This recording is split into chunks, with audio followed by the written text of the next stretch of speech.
आप किसी से भी पूछ लीजिए कि आप लाइफ में क्या चाहते हैं, तो हर कोई बोलेगा ढेर सारा पैसा, एक अच्छी नौकरी और एक हैप्पी फैमिली। तो हैप्पी फैमिली होना हम सबका कहीं ना कहीं एक गोल होता है, लेकिन फैमिली भाई हैप्पी होने में भी वक्त लगता है, और फैमिली प्लानिंग और कहीं ना कहीं इसमें फर्टिलिटी का भी बहुत बड़ा योगदान होता है।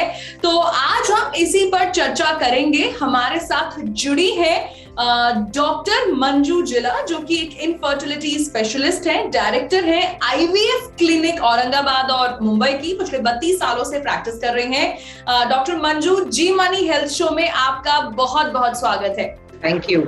We are glad to have you as a guest। और जैसे कि हम सब जानते हैं, जी मनी हेल्थ शो में हम आपको सुपर स्पेशलिस्ट और मेडिकल एक्सपर्ट से मिलाते हैं। तो आज के हमारी सुपर स्पेशलिस्ट डॉक्टर मंजू हैं, जिनसे हम बात करेंगे इनफर्टिलिटी के बारे में, जो कि एक हैप्पी फैमिली की दुश्मन बन जाती है। अगेन हर कपल के लिए बहुत बड़ा स्ट्रेस का ये कारण बन जाता है। मैम, तो अब आप ये बताइए कि why is infertility on the rise and natural conception के बारे में भी बड़े सारे मिथ्स हैं, कपल्स को पता नहीं है। इस बारे में हमें कुछ बताइए। इनफर्टिलिटी ये बढ़ती जा रही है और हमारे देहातों में इतनी नहीं बढ़ रही है जितनी के मेट्रो सिटीज में बढ़ रही है, क्योंकि हम चाहते हैं कि बच्चे पढ़े, अपने पैरों पर खड़े रहे, लड़कियां भी इंडिपेंडेंट हो, फाइनेंशियली, इमोशनली। ये सब में काफी वक्त चला जाता है। और मेट्रो सिटीज का थोड़ा बहुत लाइफस्टाइल भी अलग होता है। Mostly parties, smoking, drinking, late night, no sleep, stress, bad eating habits. तो all this accounts for a very bad physiology. और हमारा कंसेप्शन का बेस्ट टाइम रहता है in a lady between the age of, यानी उम्र की 20 से 30 साल के बीच में ही सबसे अच्छे हमारे एग्स होते हैं, और हमें बच्चे होने का, हेल्दी बच्चे होने का सबसे अच्छा चांस ये पीरियड में होता है।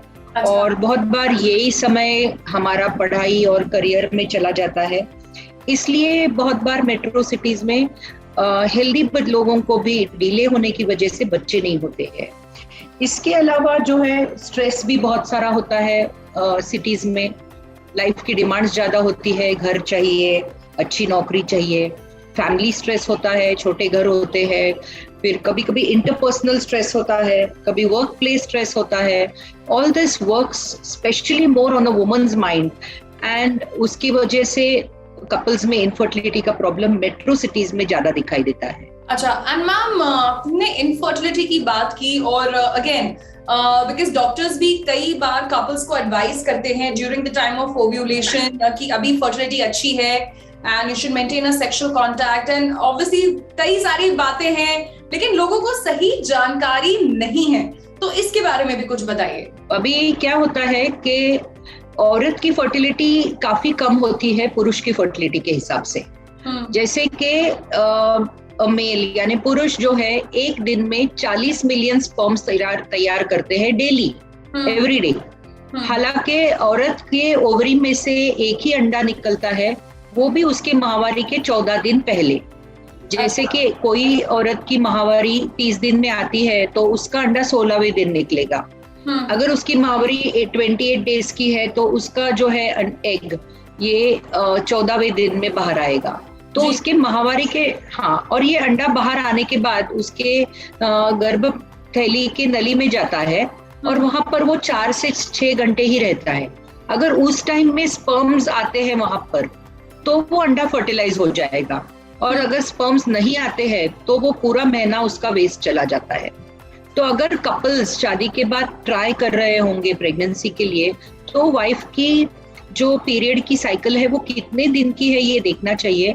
अगर वो 30 दिन की हो तो 16वें दिन जरूर संबंध आना चाहिए। अगर वो 24 दिन की साइकिल है तो 10वें दिन संबंध आना चाहिए।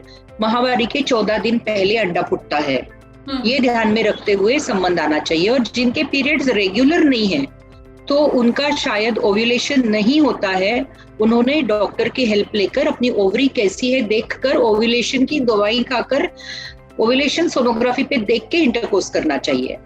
तो यानी कि कई सारे फैक्टर्स हैं जो निर्धारित करते हैं ओव्यूलेशन को, फर्टिलिटी को। और जैसे कि मैम ने बताया कि मेट्रो सिटीज में इनफर्टिलिटी काफी बढ़ती जा रही है, स्ट्रेस, लाइफस्टाइल, हम कई क्षेत्रों में आगे तो बढ़ते जा रहे हैं, लेकिन ये एक ऐसा क्षेत्र है जहां पर हम पीछे रहते जा रहे हैं। You are totally right ma'am.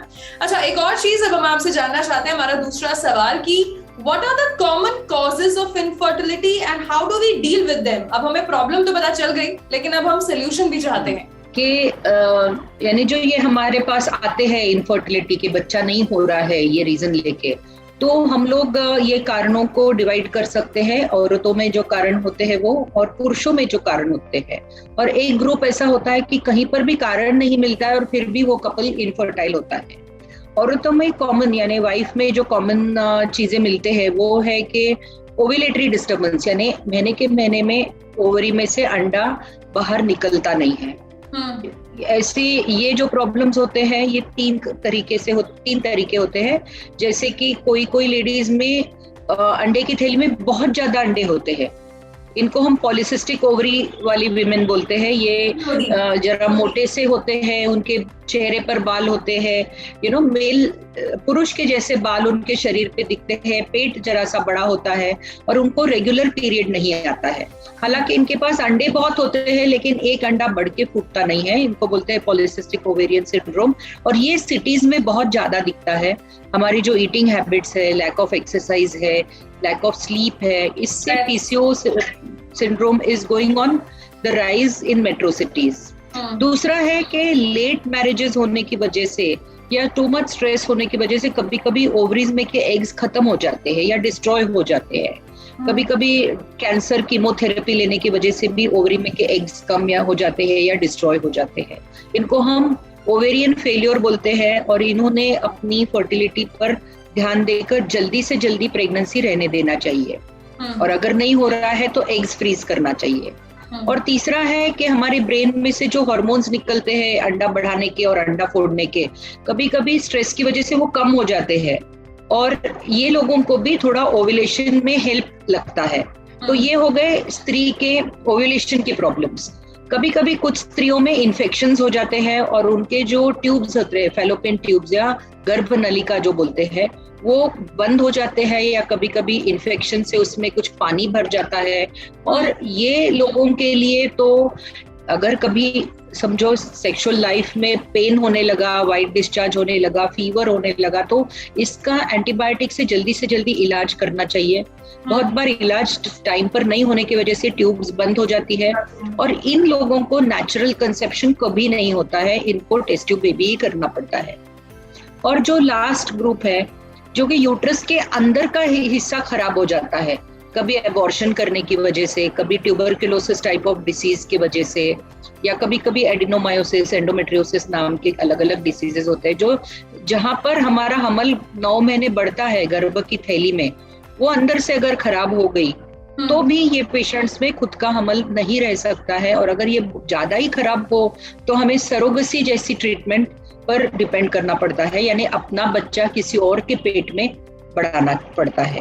यानी 3 चीजें हैं, हमारा बीज भी अच्छा चाहिए, हमारी गर्भ नलिका भी अच्छी चाहिए और हमारा थैली का अंदर का हिस्सा भी अच्छा चाहिए, हमको हेल्दी कंसेप्शन होना है। तो ये हो गया फीमेल का पार्ट।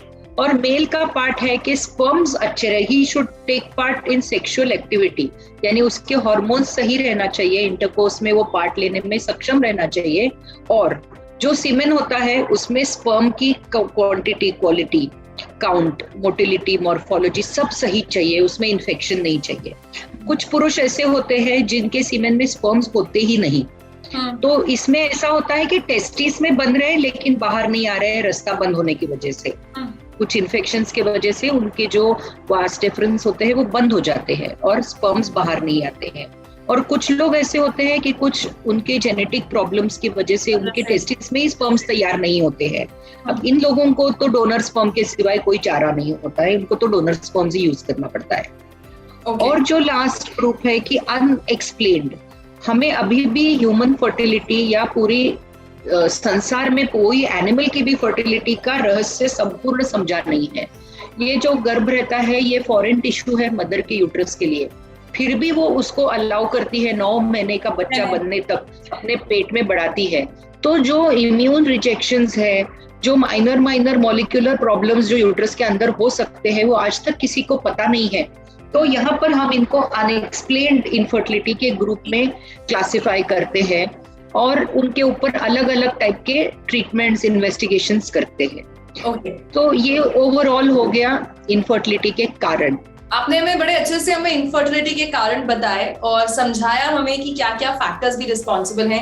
एंड मैम अब आप हमें ये बताएं कि how do we deal with them. अगर एक कपल ट्राई कर रहा है टू कंसीव और ये दिक्कतें आ रही हैं, तो उनका पहला कदम क्या होना चाहिए? और हर किसी को लगता है कि IVF है, क्या इनफर्टिलिटी के लिए भी अलग से और इंजेक्शंस हैं, ट्रीटमेंट्स हैं, कोई टैबलेट्स है, ओरल मेडिकेशन है? देखो, अभी हमने जस्ट कॉजेस देखे और ट्रीटमेंट हमेशा कॉज बेस्ड रहना चाहिए कि जो कारण है उसके ऊपर फोकस करो, क्योंकि हम देख रहे हैं कि अनेक कारणों के वजह से इनफर्टिलिटी हो सकती है। सादे स्ट्रेस से भी इनफर्टिलिटी हो सकती है। तो सबसे पहले जब कोई कपल 1 साल 1.5 साल तक उन्होंने ट्राई किया है विदाउट एनी कॉन्ट्रासेप्शन और बच्चा नहीं हो रहा है, तो उन्होंने एक डॉक्टर के पास जाना चाहिए, अपनी पूरी हिस्ट्री बताना चाहिए, वाइफ ने उसकी हिस्ट्री बताना चाहिए, हस्बैंड ने उसकी हिस्ट्री बताना चाहिए। और उसके बाद एक सोनोग्राफी से हम उनके अंडे देखते हैं, थैली के अंदर का हिस्सा भी दिख जाता है सोनोग्राफी पर। थोड़े बहुत नलियां भी समझ जाते हैं, कंप्लीट नहीं समझते हैं, लेकिन थोड़े बहुत समझते हैं, सिम्टम्स पे समझ जाते हैं। और हम एक पिन पॉइंट करते हैं या बोलते हैं कि शायद ये PCO है, अंडे बढ़ के फूट नहीं रहे हैं, पीरियड इरेगुलर है, इसलिए नहीं हो रहा है। उसकी ट्रीटमेंट है भाई वजन कम करो, एक्सरसाइज करो, डाइट में शुगर कम लो और अंडे बढ़ के फूटने की गोलियां लो। अगर इतना करने के बावजूद भी नहीं हुआ तो दूरबीन से अंडे पंक्चर करो। इतना करने के बावजूद भी नहीं हुआ तो कुछ गोनाडोट्रोफिन्स नाम के इंजेक्शंस होते हैं, वो लो। और इससे भी नहीं हुआ तो IVF करो। ये हुआ PCOS का ट्रीटमेंट। अगर अंडे कम हो तो इनके लिए अंडे कुछ बढ़ाने की मेडिसिन देते हैं और उसके बाद इंजेक्शन से अंडे बढ़ा के इंटरकोर्स का एडवाइस देते हैं। और बिल्कुल ही अंडे ना हो तो दूसरों के अंडे लेकर हम ट्रीटमेंट करते हैं। अगर ट्यूब्स ब्लॉक हो तो जिस वजह से ट्यूब्स ब्लॉक हो, जो इन्फेक्शन से ट्यूब्स ब्लॉक हो, वो इन्फेक्शन के एंटीबायोटिक देने के बाद IVF करते हैं। अगर ट्यूब में पानी भरा हो तो वो ट्यूब को दूरबीन से निकाल देते हैं और उसके बाद IVF करते हैं। अगर हस्बैंड के स्पर्म में कोई कमतरता हो तो ICSI नाम की ट्रीटमेंट करते हैं, जिसमें हम वाइफ के एग्स बाहर निकालते हैं, उनको क्लीन करते हैं, एक एग को 400 मैग्निफिकेशन के माइक्रोस्कोप में देख के पकड़ के उसमें एक स्पर्म डाल के उसका 5 दिन का एम्ब्रियो लैब में बना के फिर थैली में डाल देते हैं, यूट्रस में डाल देते हैं। This is called as intracytoplasmic sperm injection. Normally जो है स्पर्म में बहुत पावर होती है, वो अंडे में बराबर जाता है, लेकिन जो पुरुषों के स्पर्म्स में ये पावर कम है उनके लिए ICSI नाम की ट्रीटमेंट है और उनको खुद का बच्चा ICSI से हो सकता है। अब जिनके पास स्पर्म्स बिल्कुल नहीं है, अगर उनके टेस्टिस में हम सुई से निकाल के देखते हैं स्पर्म्स मिलते हैं तो हम वो स्पर्म्स यूज करके ICSI कर सकते हैं, और वहां पर भी नहीं मिले तो डोनर स्पर्म्स यूज कर सकते हैं। तो यहाँ पर डॉक्टर मंजू ने हमें बताया कि क्या क्या ट्रीटमेंट विकल्प भी अवेलेबल हैं। आई एम श्योर आपको भी ये सब पता लगा होगा। अच्छा मैम, अगला जो मेरा सवाल है वो है IVF के बारे में, और आपने भी ट्रीटमेंट मेंशन किया ICSI।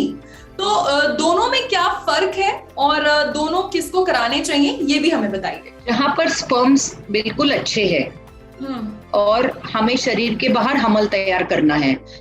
ऐसे पेशेंट्स में जैसे जिनकी ट्यूब्स ब्लॉक है या जिनका घड़ी घड़ी ओव्यूलेशन इंड्यूस करने के बाद भी प्रेगनेंसी नहीं रह रही, इनको हम IVF करते हैं। जब स्पर्म्स अच्छे हैं तो IVF करते हैं, जब स्पर्म्स में कोई कमतरता हो तो ICSI करते हैं, जो एक एग पकड़ के स्पर्म डाल के। ओके, एंड मैम एक और चीज, what is third party reproduction and who should go for it? अभी हम देखते हैं कि कोई लेडीज में एग्स नहीं रहते हैं, कोई जेंट्स में स्पर्म्स नहीं रहते हैं, या किसी का यूट्रस अंदर से खराब होता है, या ऐसा भी कपल होता है कि अंडे भी नहीं और स्पर्म्स भी नहीं। तो अभी हम शरीर के बाहर हमल तैयार करके जब थैली में डाल सकते हैं, तो जिसको एग्स नहीं उसको दूसरों के एग्स लेते हैं, which is called donor egg. जिसको दोनों में खराबी है उनको डायरेक्ट एम्ब्रियो देते हैं, that is called as donor embryo. Husband के स्पर्म में खराबी हो तो डोनर स्पर्म लेके प्रेगनेंसी रह सकती है, और अगर यूट्रस अंदर से खराब हो तो किसी और के यूट्रस में हम हमारा बच्चा डालकर 9 महीने ग्रो कर सकते हैं, जिस इज कॉल्ड एज सरोगेसी।